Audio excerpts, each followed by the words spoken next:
We talked about Dwayne Haskins earlier a little bit, and I wanted to kind of circle back to a topic that I was interested in hearing your opinion on. Robert Griffin III, obviously a guy that was drafted second overall several years ago behind Andrew Luck, a guy that a lot of people had high praise for coming out of Baylor. Obviously, great rookie season, but then gets hurt, doesn't really seem to get back on track, has some opportunities with other teams, hasn't really seemed to take advantage of those things. As of right now, he's a backup quarterback. So what happened in your opinion, Louie T, to the point where Robert Griffin III was so highly touted, had so much upside, then just turned into a backup quarterback all of a sudden? What do you think went south there? Why did Robert Griffin III fail as a Washington football team member, or a Redskin member, I should say? Well, that's well documented. Everybody knows that. I mean, he essentially thought he was something that he wasn't. And Daniel Snyder gave him too much power within the organization. He essentially made him, a guy that was above the coach. And anytime a player can go into the owner's office and, jump over the head of the head coach, it makes for a bad organizational structure. Your players should answer to the coach, and the coach should answer to the guys in the front office, and they should answer to the owner. And there should be a hierarchy and a power structure, and it should be followed, and it wasn't in Washington. And that's always been the problem with Daniel Snyder, is that he allows players to circumvent the coaching staff to come to him.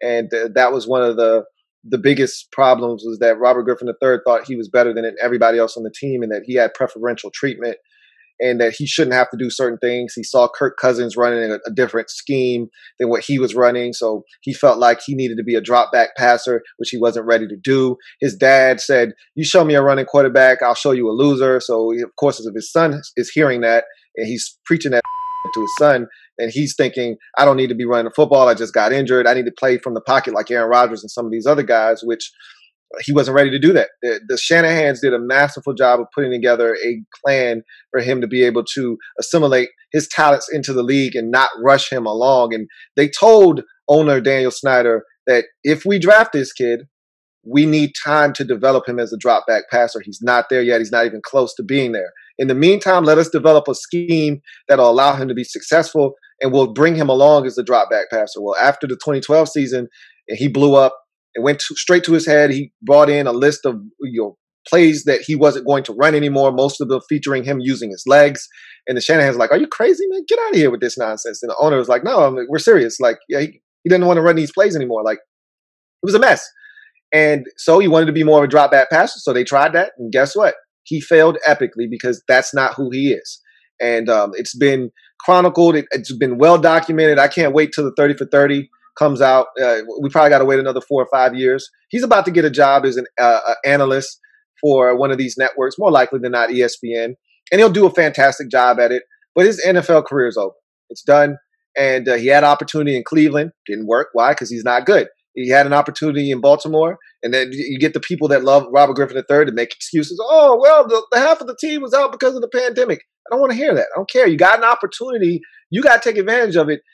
It's kind of like with Josh Rosen. It's actually kind of like with Josh Rosen. People could talk about how he's, been dealt with a bad hand. And I keep telling people, maybe that's true. But the bottom line is Josh Rosen has had 3 opportunities on 3 different teams. In fact, all you have to do was beat out Ryan Fitzpatrick in Miami. And he's the guy. And they traded a second-round pick for him. I mean, you mean to tell me that they're going to give him a second-round pick for a guy they don't, quote-unquote, believe in a little bit? I mean, he had a shot. And I just feel like that when it comes to NFL quarterbacks, a lot of times, situation matters. I'm going to say that again. I think Dwayne Haskins was rushed into the fire way too early, and that was a part of the reason why he failed. But also, it comes down to performance.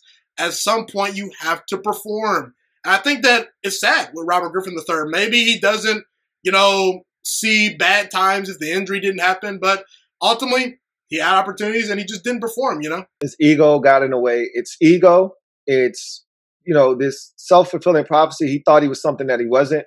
He didn't have enough people backing him, around him, to tell him what the reality was. There was what he saw it as, and then there was reality. And there weren't enough people around him to tell him that his reality and the actual world that we live in were two totally different things. He needed to have more people around him that say, "Hey, look, Robert, this is where we are with this. I know you want to do this, but we're not ready to do that yet. But that's not what his dad was telling him. That's not what his mom was telling him. Yeah? He's been surrounded by They were saying it's everyone else's fault but yours. Exactly. Yeah, it was a sad time. And look, I was a Robert Griffin III fan, and sadly his career is kind of been a disappointment, But hey, maybe he could be a great analyst one day, and I'm wishing him the best. That's all I gotta say. Thank you so much for watching this video today. Please also note that the Juice Alert Sports Podcast is not just a YouTube channel. It is available on all podcasting platforms, including Spotify, Google Podcasts, iTunes, and Apple Podcasts. Also, if you enjoyed this video, be sure to like, comment, subscribe, and share this content with all your friends. This podcast is my favorite thing in the entire world right now. It is my passion. And I want more people to listen to this podcast. I really want this podcast to grow. Also, a fun fact about me is that I want to go into the sports broadcasting and media world once I graduate from the University of Toledo, a college in Northern Ohio. I am looking to become one of the next great sports broadcasters and analysts out in the world.